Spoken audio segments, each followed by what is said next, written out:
Hello to the Power Up Talk Show, a talk show where we bring together community leaders and inspirational people that are making a difference in our world. We always like to start off before I invite and introduce my new guest, Dion Bass with Somber Cocktails. Dion, how are you? What's happening? I'm doing great. You know, with the summer upon us, I am inspired by things that are light and refreshing, and you, of course, because you're both of those things. And so I wanted to make a summer spritz. Now, this is going to be a strawberry cardamom and lemon forward cocktail with a lot of bubbly. So we're going to start out with our Sipsmith strawberry gin. We're going to give ourselves a pour there.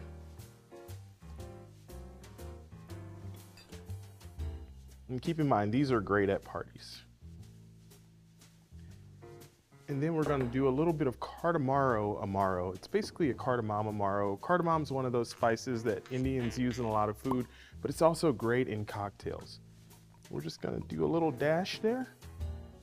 Cardamom is also very strong, so I recommend using it in very small amounts, and it'll give you big flavor. And then lastly, we're going to use our Fever Tree lemonade spritzer. Oh, that sounds good, just the lemonade spritzer. And as you can already see, I've garnished our glasses with strawberry so that we have some delicious hints of strawberry along with an aromatic. And there we go, ladies. Cheers. Thanks. Cheers. Cheers. You're on. Alrighty, I'm excited for our guest today. She is just amazing. I did her ribbon cutting a year ago with the Greater Omaha Chamber, and I love meeting people.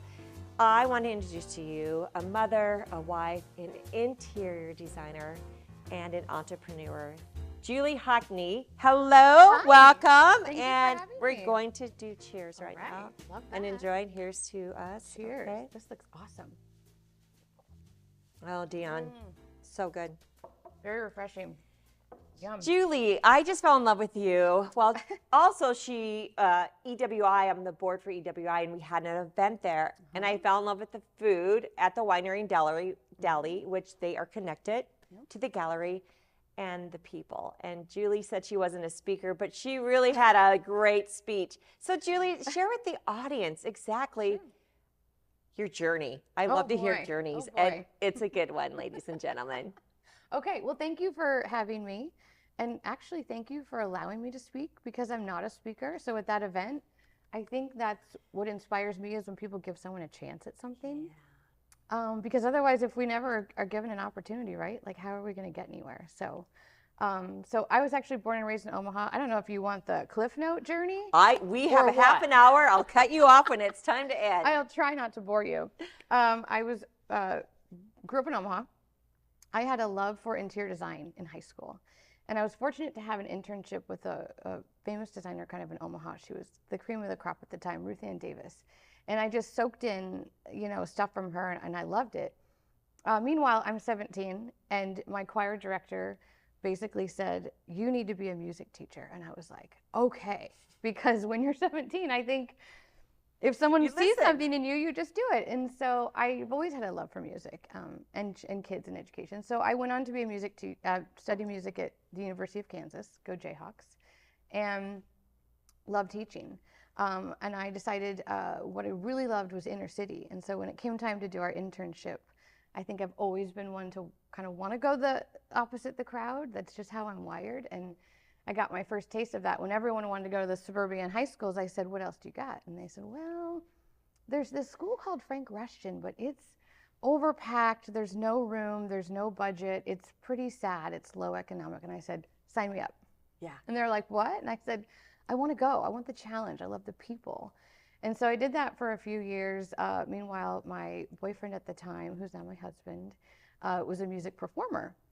And I think when I was a teacher, I really started to realize that I was wired to be an entrepreneur, because it was confining, right? And I didn't have that freedom to kind of set my day or set my goals as much, being kind of in that one room. And so I quickly found an opportunity to move to Nashville, hop on a tour bus, and be the band manager. I was like, I can be the band manager. Why not?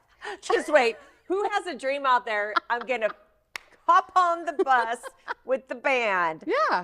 Mine was Rick Springfield, but isn't she great? Yeah. Okay, continue, please, continue. Well, and it was kind of one of those, well, can you run the sound? And I'm like, sure, I can run the sound. Have you ran sound? No, I've never ran sound, but so you get in front of the soundboard and there's a million tiny buttons and I had no idea what I was doing, but I just, again, give me a shot, right? Yes. Just give me a shot and I'll try really hard. So had a riot, great, played about 170 shows a year.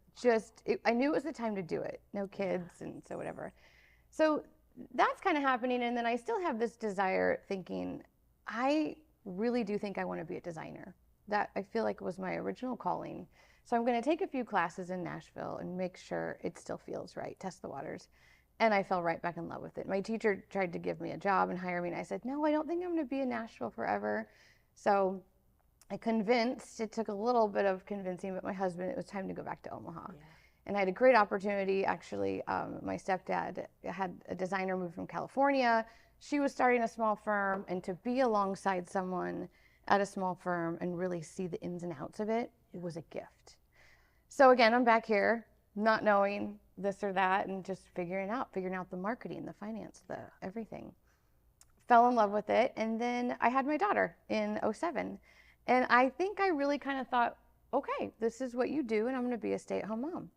And so I did it for like 8 weeks, which I think is pretty good. You gave it a shot. I think it's pretty good that I lasted Yes. that long. And don't get me wrong, I adore her, and it's an amazing adventure to become a mom. But I think when you know that either you're called to something else or it's okay, and sometimes it takes becoming a mom to even know that. Yes. I tell actually a lot of younger married people, like, don't put that on yourself to decide now. Why don't you just decide when you get there? Because you don't know. So in my basement with my 8-week-old, I started my business in 2007. And Sandy Linden was my first client. And what happened was she called me and said, because I worked with her at that firm. Yeah. She said, I'm ready to do the next design area in my house. And I said, oh, Sandy, I'm not there anymore. She's like, but I want to work with you. And I said, well, I'm at home with Morgan, my daughter. And she goes, just bring the baby. You'll be fine. I love it. I will remember this forever. I'm walking up her driveway. I've got the carrier in one hand and the paint deck, which I went and basically begged for from the paint store for free, in the other hand. And that was my first job. Wow. And that was it. 2007. You were an entrepreneur, Julie, before it was a thing. Maybe. I mean, really, to take that step, and I feel like a lot of young mothers out there have a hard time. I love my job. Do I stay home? Yeah. Do I continue my job? Do whatever you want. Yeah. If you love being home, be a stay-home mom. That's your love. If you love being a mother and do a career, that's okay too, ladies. Yes. Do what fills your heart. Mm-hmm. And like Julie, with her energy and her, her passion and purpose, she could do both, and that was her happy spot. Yeah. Where do you go next? Where do we go next? So that's 2007. So working in my basement, dragging my little one around to get tile samples, whatever. I loved figuring it out. So I think that's a theme for me. Got to the point where it was getting busier, and I hired my first ever employee in 2011. Had my son in 2010. It's like, okay, we can do this with 2, Hired my first ever employee, Rachel Kavanaugh, in 2011, and she's still with us. Wow. In fact, I think our first ever 5 hires are all with us. That says a lot, audience. Customer service people my entire life. A good boss, right, keeps their employees happy and they stick around. That's a compliment. Well, thank you. I think it's a compliment to them as well because they trust in the vision. Yeah. And, they have a lot of rope to, again, take a chance at something. Like one of the things I like to tell or talk with other business owners is having a space where it's okay to fail, a safe place to fail, like where your parameters, like it's okay to try and it not be perfect. That's beautiful. It's healthy. Yeah, I love that. It's healthy. And so a lot of them, I think, have felt that over the years that, hey, we don't know what we're doing, but we're going to try. And when we know we can fix it, we'll fix it. Yes. So we gained some momentum. Rachel and I rented 2 cubicles. I barely made that cubicle payment some months, and I'm not kidding. It was $250 for 2 cubicles. And that was our company. Wow. And we just built it one job at a time. We moved into our first ever office in an office building off 84th and Dodge in about 2013. Yeah. And then we moved to Clocktower Village in 2017, and we took a stab at retail. Yeah. So, And if you haven't been to their new location, it is beautiful. Women with Voices, they're so generous. They host our coffees once a month. And what's connected is the Winery and Deli. Deli. I kinda like I that. make up my own words, I think people. I like that. But the food is great there, and it's connected, and they open up the design center, and it's beautiful. Thank you. How does all that work? I mean, a mother, entrepreneur, employees, opening up a new location. What advice can you give to the audience, the entrepreneurs out there? Because there's a lot of us, because we just do it now. What advice can you give them starting out? You know what? That's a great question. It's a lot of delegation. Yeah. I think, especially women, we have a hard time delegating. Either we want the control over it, or we want to be perfect. And so we either do it all ourselves, or it's hard asking for help, right? I have a hard time asking for help. So I think delegating, and I read something the other day that delegating isn't just giving someone a task. It's not just asking for help. It's allowing the other chance to inspire and empower someone with an important role. Yeah. So it's like, once you stop thinking about you, like, oh, I don't want to ask for help, or oh, I just want to do it myself, and start thinking about how another person can grow and succeed, it makes it a lot easier. And so I think delegating and then accountability is really how, if I kind of look at the businesses that we've opened over the years, it's JH Design, and then Bouquet is a floral studio. Yeah. Opened that up, will be 10 years old this year. Yeah. There's kind of a pattern of a vision and an idea, and then finding great people, really communicating and making sure everyone feels good and understands and feels heard, and then that delegate, execute, and check in at the right times. It's kind of this pattern I have found that I work well in, and I just enjoy, and I think it works. And it's like recruiting someone for your cause, of your purpose and your passion, and you find those people. Yeah. And when you lift others up, it always just is successful, you know, when it comes from the heart and you just lift others up. Yeah. And then isn't it great? I love to take young entrepreneurs and give them the tools like you do and the inspiration, and then watch them fly away. For sure. That It's the is like, best. it's our mom inside of us too, I think. Like, oh, that's my kid, right? Tell us about the Nebraska chapter of entrepreneurship. I read that and I'm like, I want to be a part of that. EO And soon to be the special. president next year, first woman. Yeah, first female president, first woman president, starting July 1. So it's right around the corner. So they can get rid of me if they need to before then, if they're nervous. No, they're not going to. No, I What think is it will it be good. exactly? I have so many entrepreneurs in my Yes. circle. It's a complex organization, so it's hard to kind of describe because I think some of the experiences you just have to experience. But here's what it is. It's called Entrepreneurs Organization. It's global. So there are chapters around the world. There's 13,000 members, I believe. There's 200 and some chapters in 200 and some countries, all the way down to there's a Nebraska chapter. So the Nebraska chapter is about 125 people, and you have to be a qualified, there's certain criteria to be a qualified member, and you go through some interviews. But what it really is, for me, is surrounding yourself with your peers who actually understand owning a business. Yes. Because it is a rare experience. It's just different. Every little thing, every employee that you care about, every job you win, every mistake you make, you feel it to the core because it affects your home.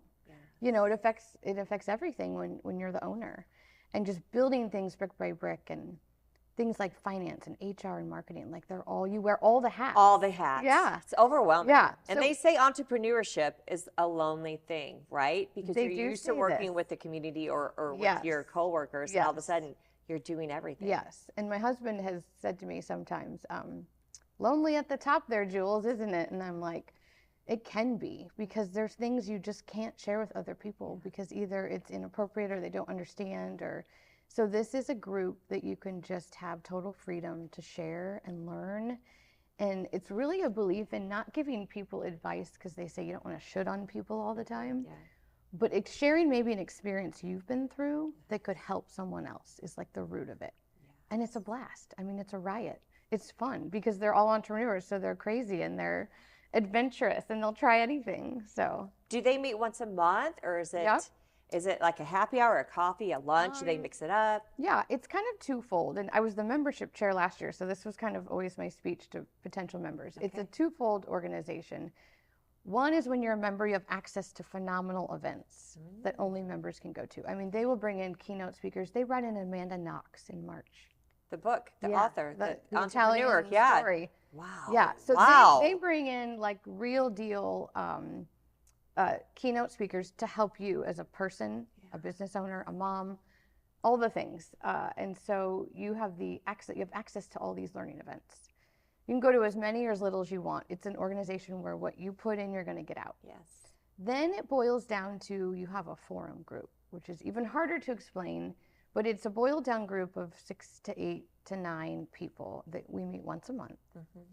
You ready for this, entrepreneurs? It's 4 hours long. We turn our phones off. There are 0 interruptions. You're not late.